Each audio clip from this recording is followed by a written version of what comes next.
we now move to our session for today. Okay, we have already answered the following in our previous session. Like we linked curriculum, instruction, and assessment. Now, we talk about innovation and education. How are these two linked? So we are referring to what we bring into the education system, to the curriculum.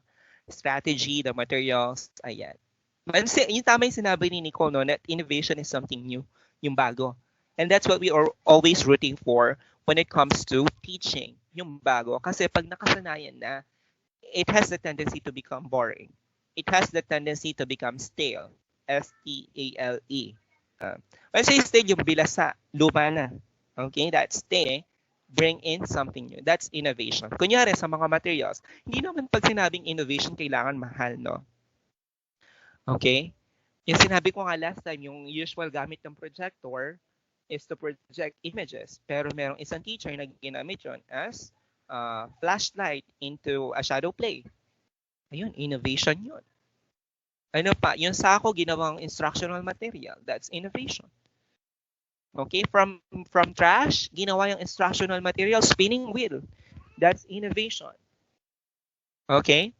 That's what we mean by that. It's innovation doesn't exactly mean something expensive. It should be a new idea, new and creative. Okay?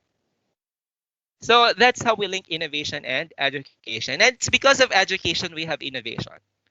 Okay? That's another way. Kasi pag may natutunan ka, you will innovate. If you have educated yourself, you will learn how to innovate.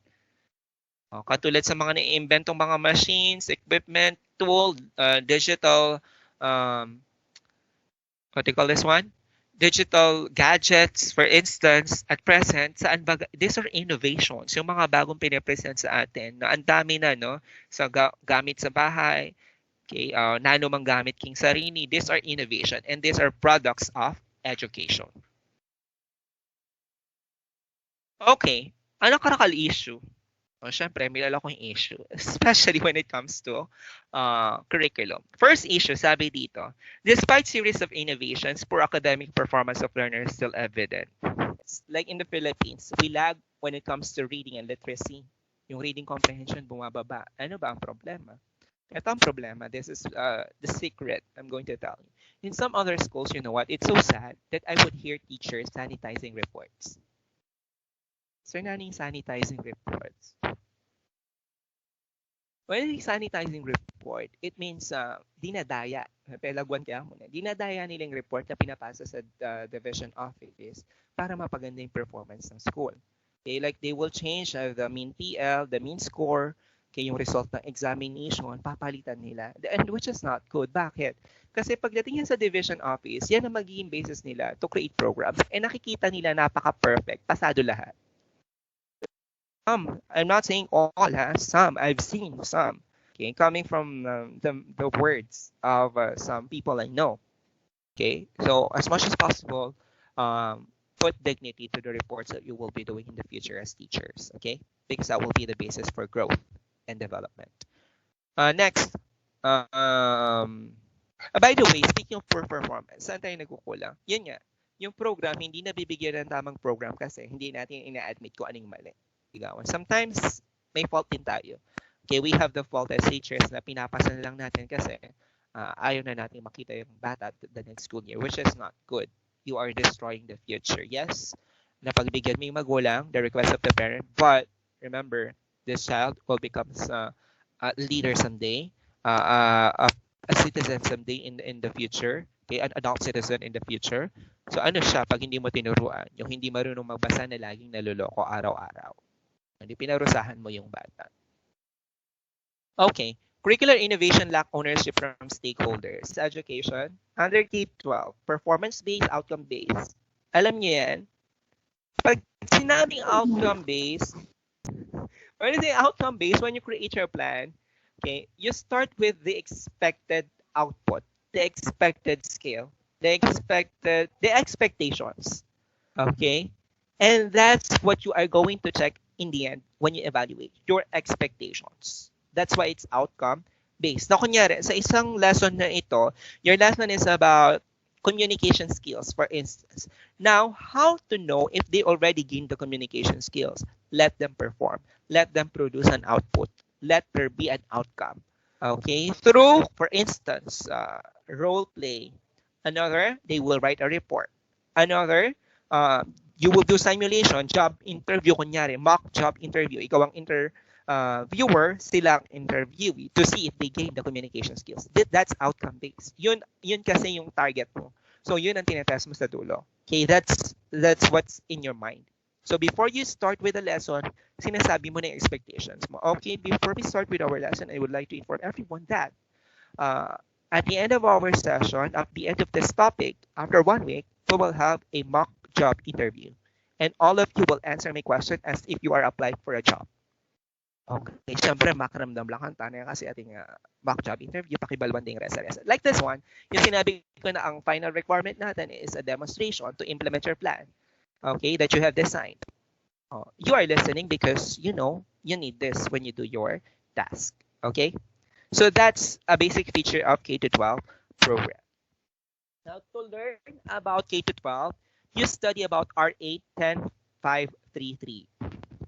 Okay, that's the Republic Act for K12 program. Para malaman nyo ng maigi kung anong K12. And that's your self-learning activity. It lacks ownership to some people. Kaya maganda, pag naging leader kayo, ha? Remember this one, any solution. Pag naging leader kayo at gumagawa kayo ng program, make it consultative. I-consult yung kareng fellow teachers you. Okay, and then let them suggest. Kasi pag mayroon silang suggestion dyan, contribution dyan sa program mo, they will follow. Unlike yung sumunod na lang sila kasi galing sa iyo, ang tendency they will resist and they will question your program at hindi sila susunod. Pero pag kasama sila doon, they will have a sense of ownership. Okay? Ganun yun. But if we put the plan, of course, we will support the plan. That's what I mean. If we're not part of the plan, ano magiging role natin? Tutuligsain natin yung plano. Katulad sa gobyerno, di ba? Politics. Kung ikaw part ng administration and they have a program, ang focus mo ay hanapin ng mali. Pero kung parte ka ng programa, sa mga nagplano, ang purpose mo is ipagtanggol yung plano. That's what I mean by this one. Okay? Next, some curricular innovations are results of bandwagon but not supported by managers. O, yun yung malala. Ito ang uso-uso mo. Okay, may uso-uso ka, kaya ginamit niya naman. Okay, but naman pala akma. Ano ba ito? Kunyari, projector na alam palang kuryente. Sinalikang projector, alam palang kuryente ka itong eskwela pituturuanan mo. Ambisyoso. Okay, lalo kang may gastos kin generator. Ngayon, sinalikan generator, hanap palang kang yung generator. Mo rin na solusyonan. Okay, be sure that when you are, okay lang naman na makiuso, but make sure it's suited and fit with your learners. Ikaw ang teacher, you are in authority to assess kung ang innovation na yan ay akma dun sa klase mo. Okay? Next, there is lack of regular monitoring and evaluation. Ito yung sinasabi ko kanina. Yung pina-implement na lang, bahala na sila. Okay, lenient lang. Very lenient. Ewan ko ba sa mga Pinoy, ito ang view nila, na kapag binabantayan ka, they think you are strict, tatawagin ka na strict, where in fact, yun naman talaga dapat ang trabaho mo, to monitor.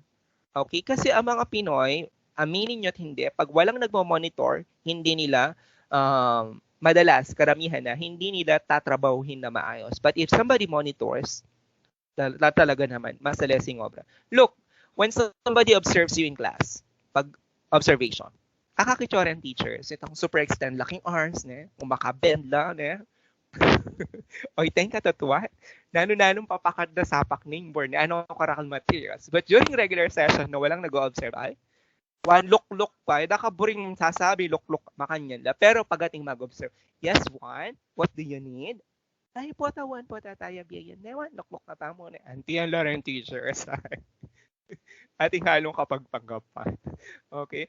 But, I repeat, as much as possible, even if somebody is not monitoring you, in the future, balikan niyo itang philosophy yun na pangako yun to touch lives, to transform lives. Okay? Teach with conscience. Turo kayo na ating konsensya. Okay. Konsensya. Kaya naiinis ako, alam niyo, sa mga teachers na hindi nagtuturo. I mean, yung nagtuturo without conscience. So, hindi sila nagtuturo. They're not teaching. Or and then teachers pa-lecture. You know the meaning of lecture. in Filipino term. Okay, yung lecture na sulat ng sulat, pasulat sa board, ano pa. Ito yung mga teacher na absent ng absent. Ay, masora ko rin. Ang gigil ko. May book kong saling black candle. Saka ako saling manika, pakat yung picture ng teacher ito. Malulunos ko rugo ka rin anak. Iniping makasura. Pag mag-klase ka, syempre alalang teacher king kabila. Magkangyela rin. Ay, lumuwal kayo. Kung taras-taras ka king pasbol. Kabang mag-klase ka, kabaling mo king room. Wakalingon mo, nanunan taturo mo. Okay? Manahimik lang mga 30 minutes. After 30 minutes, baling mo naman king room. Baling ako na naman king room. Okay. Grade 7 nanti yun. Okay. So, teach with conscience. Okay? Even if nobody's monitoring you. Okay. Innovation results to teacher burnout. O Nicole, totoo ni Nicole. Kasi pag innovation, misip yung teacher.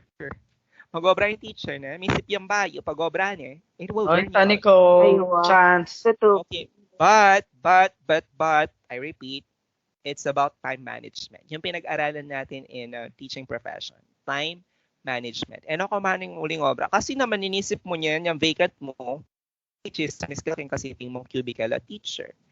Okay? Impis sabihan nyo naman, itang kasiping yung kabilang cubicle, natuturo, wala yung faculty. Yan pisa, Diyos ko, kachismisan. Yeah, okay, impis sabihan, the probinsyano. Pero diyang ilben.